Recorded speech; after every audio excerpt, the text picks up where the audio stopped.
आलोक IAS academy channel में आप सभी लोगों का स्वागत है। आज हम लोग राज्य की राजधानी लखनऊ और नवाबों के शहर लखनऊ में श्री सतीश पांडे जी के आवास पर उपस्थित हैं। ये हमारे पारिवारिक मित्र हैं और अपने छात्रों के लिए हम लोग एक बातचीत इनसे करने जा रहे हैं क्योंकि पीसीएस 2004 में 6वीं रैंक पर आपका चयन हुआ था और ब्लॉक डेवलपमेंट अधिकारी के रूप में आपने पद प्राप्त किया और शीघ्र ही आपकी पदोन्नति होने वाली है।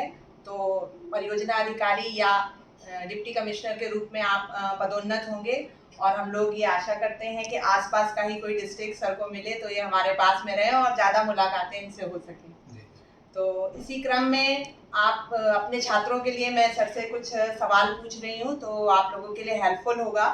एक अभ्यर्थी के रूप में जब आपने तैयारी शुरू करी और फिर आप एक अधिकारी के रूप में चयनित हुए, तो इन दोनों अवधियों के बीच में जो गैप था, जो एक अधिकारी के रूप में परिपक्वता विद्यार्थी में आनी चाहिए, उसके लिए हमारे छात्रों को बताइए कि क्या उन्हें करना चाहिए जो साक्षात्कार को वो आसानी से क्रैक कर सके। बहुत बहुत धन्यवाद अभी जी।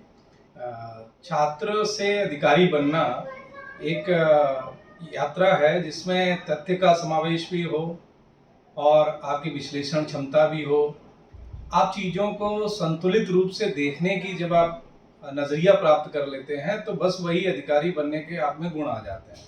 हम लोगों की भी तैयारी रही है तो 2 फेज़ रहे हैं बेसिकली, जिसमें सबसे पहले हम लोगों ने कोशिश की कि ज्ञानार्जन हो जाए, हमें चीज़ें पता चलें, जिसे कहते हैं तथ्य संकलन। एक तरह से लोग कहते हैं नोट्स जुटा लिया, बुक्स जुटा ली, लेकिन उनको पढ़ लिया, समझ लिया, फिर धीरे धीरे एक समझ विकसित करते हैं जिससे हम हर बात पर, हर तथ्य पर एक संतुलित नज़रिया अपना विकसित कर सकें, एक संतुलन आ सके, चीज़ के हर पहलू को हम जानें और उसके बाद एक निष्कर्ष तक पहुंच सकें।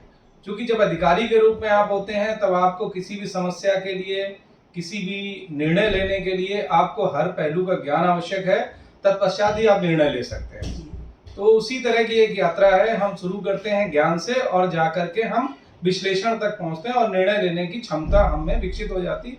यही छात्र से अधिकारी बनने की एक यात्रा है। अच्छा, इसमें सर आपको क्या लगता है गाइडेंस का कितना रोल है? क्या अपने आप इस प्रक्रिया को जल्दी प्राप्त किया जा सकता है या गाइडेंस से इसमें कुछ फर्क आता है? गाइडेंस बहुत महत्वपूर्ण भूमिका निभाता है। जैसे हम लोग सामान्यतः कोई भी काम करते हैं उससे पहले बहुत सारी तैयारी करते हैं और खुद से सारी सामग्री जुटाने से अच्छा होता है जब किसी का मार्गदर्शन मिलता है तो हमें लाइट मिलती रहती है। जैसे कि हमें अंधेरे में रास्ता खोजना और कोई टार्च बियरर हो साथ में, तो बहुत बड़ी भूमिका होती है किसी भी मार्गदर्शक की। हमारे मित्र आलोक जी शुरू से हमारे साथ रहे हैं। हमेशा ये जरूरी नहीं है कि बड़ी कोचिंग हो, बहुत आपका कोई भी गुरु बन सकता है, आपका साथी, आपका गुरु बहुत अच्छा आपको सिखा सकता है, बता सकता है। तो ये जरूरी नहीं है कि आप हमेशा ये सोचें कि हमें कोई रेनाउंड पर्सन, बहुत बड़ा नाम कुछ आए। आलोक जी ने हमें बहुत चीज़ें सिखाई, इनका नोट्स बहुत अच्छा बनता था, इनके पास फैक्ट बहुत अच्छे होते थे। तो हम सब लोगों का एक ग्रुप है जिसमें बहुत सारे लोग सिलेक्ट हुए हैं, सब हमारे उच्च पदों पर लोग हैं, तो बहुत एक दूसरे से मदद मिलती रही है। तो ये मदद एक अच्छी कोचिंग से भी मिल सकती है और मैं सजेस्ट करूंगा सबको कि एक प्लेटफॉर्म आपके पास नॉलेज का जरूरी होना चाहिए। जी जी, इससे चीजें और प्रक्रिया थोड़ी आसान हो जाती हैं और 2 तरह से सीख सकते हैं। एक तो आप अपने अनुभव से सीखें या दूसरे के अनुभव से। तो मुझे ऐसा लगता है कि जब हम दूसरे के अनुभव से सीखते हैं तो समय कम लगता है, समय की बचत होती है। और दूसरा ये है कि जहां तक आप नहीं सोच पा रहे हैं, कभी कभी दूसरा व्यक्ति वहां तक सोच लेता है। हमेशा ये ध्यान रखना चाहिए कि हम जो देख पा रहे हैं और 1000 आंखें जो दूसरी देख रही हैं वो और अच्छा देख रही हैं। तो इसलिए गाइडेंस का बहुत महत्व है। और आलोक आईएएस एकेडमी के लिए क्या आप कहना चाहेंगे गाइडेंस के प्लेटफॉर्म के रूप में? आलोक जी बहुत अच्छे गाइड हैं, मैं जानता हूं, मैंने आप पहले ही बोला है कि हम लोग खुद ही मार्गदर्शन एक तरह से लेते रहे हमेशा मित्रवत रूप में, और छात्रों को वो गाइड के रूप में, गुरु के रूप में उपलब्ध हैं।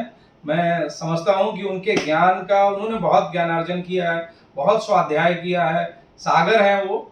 आप सब छात्र उनसे जो निकालना चाहे निकाल सकते हैं। स्वयं हो सकता है बहुत सारी चीजें वो देने की कोशिश कर रहे हो, लेकिन आप अपने मतलब की चीजें निकाल लीजिए, बहुत ज्यादा उनके पास ज्ञान का भंडार है।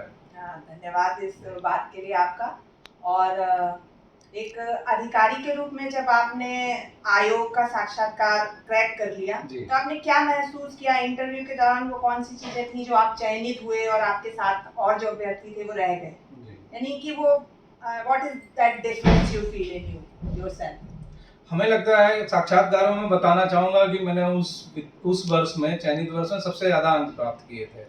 200 में से 158 अंक प्राप्त किए थे। बड़े अच्छे हैं। तो सबसे बड़ी चीज़ है कि आपका संतुलित नज़रिया। हर चीज़ के बारे में, हर विचार के बारे में आप मंथन करें, सोचें, समझें और ये देखें कि संतुलन कहाँ पर आता है। तो जितने भी हमसे उस समय भी सवाल हुए थे, फैक्ट से ज़्यादा हमसे विश्लेषणात्मक बातें हुई थी, कॉन्सेप्चुअल चीज़ें पूछी गई थी और मुझे लगता है कि हमने हमेशा कोशिश ये करी थी अपनी तैयारी में कि हम एक संतुलित नज़रिया और एक निष्कर्ष के रूप में कहाँ पहुँचते हैं।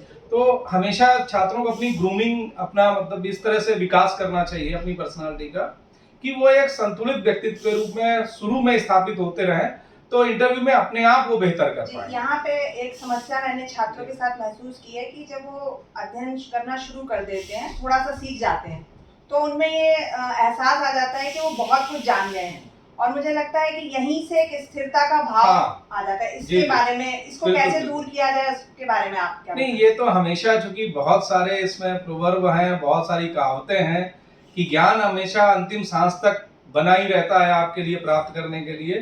तो उसी तरह से इसमें स्थिरता आएगी ही अगर आपको लगेगा कि हमने तैयारी कर ली, हमने इतना पढ़ लिया, क्योंकि उसकी कोई लिमिट नहीं है। हमेशा ये कोशिश करनी चाहिए कि और हम नई से नई चीजें कितनी सीखें या अभी सामने वाला हमसे और कितना अधिक जानता है। अगर ये दो चीजें ध्यान में रखेंगे तो हमेशा कोशिश हमारी यही रहेगी कि हम अच्छा करते रहेंगे। अर्थात आप कहना चाह रहे हैं कि साक्षात्कार कक्ष में प्रवेश करने तक हमारे सीखने की प्रक्रिया चलती लगता ही है कि हो सकता है किसी को हम देख के, इंटरव्यूअर को देख के ही कुछ सीख लें। उनका बैठने का भाव, उनका बोलने का भाव, हो सकता है वो बहुत अच्छा बोल रहे हो, अच्छा बता रहे हो सकता है उसी समय हम अपने उत्तर देने की मोड में चेंज कर रहे हैं और अच्छा जवाब दे रहे हैं। इसलिए कि सीख तो आप कहीं भी सकते हैं, चलते फिरते, बैठते, कभी किसी को देखते हुए। और दुनिया में अगर सबसे ज्यादा सीखने का एक अच्छा तरीका है तो वो है किसी को देख के सीखना। ये बहुत उपयोगी सुझाव सर ने आप सभी लोगों को बताए। सीखने की प्रक्रिया सतत चलती रहनी चाहिए एक अभ्यर्थी के तौर पे। यहाँ तक कि अधिकारी के रूप में चयनित होने के बाद भी सीखने की प्रक्रिया तो जीवन भर चलती है। जिस दिन हमने सीखना बंद कर दिया, उस दिन जीवन का जो उद्देश्य है वो समाप्त हो जाता है। सफलता प्राप्त करने के साथ ही जो डेवलपमेंट की प्रोसेस है वो ब्लॉक हो जाती है। अभी मैं आपको मतलब टोक के ये कहूंगा कि हम लोग जब अधिकारी के रूप में आए क्षेत्र में, तो हमें सबसे सीखना हुआ। हमने अपने बाबू से सीखा, हमने अपने नीचे कर्मचारियों से सीखा, हमने अपने सीनियर से सीखा, हमने दूसरे हमारे जो डायरेक्ट आईएएस में चुन के अधिकारी आते हैं, हमारे सुपर बॉस, उन सबसे लगातार सीखते हैं वो कैसे मेहनत कर रहे हैं, वो कैसे चीज़ों को पकड़ रहे हैं, वो कैसे निर्णय ले रहे हैं। तो वो आज भी हम लोग सीख रहे हैं। आज भी हर हमारा दूसरा अधिकारी जो नया आता है उससे हम कुछ ना कुछ ऐड ऑन करते हैं, कुछ ना कुछ अपने में जोड़ लेते हैं। वैसे ही हम देख रहे हैं हर व्यक्ति की यात्रा सीखने में रहती है। जैसे आप टीचर हैं तो आप भी इसी तरह का कुछ करती होंगी कि हाँ लो हमने इससे अच्छा सा सीख लिया है तो अब हम डिलीवर करें छात्रों को। तो हम भी सीखते हैं अपने उच्च अधिकारियों से कि ये सर हमारे ऐसे डिलीवर कर रहे हैं बात को या अपने डिसीजंस को या सर्विसेज को, तो उसी तरह हम भी सोचते हैं कि हम भी ऐसा बहुत अच्छा डिलीवर दे सकें।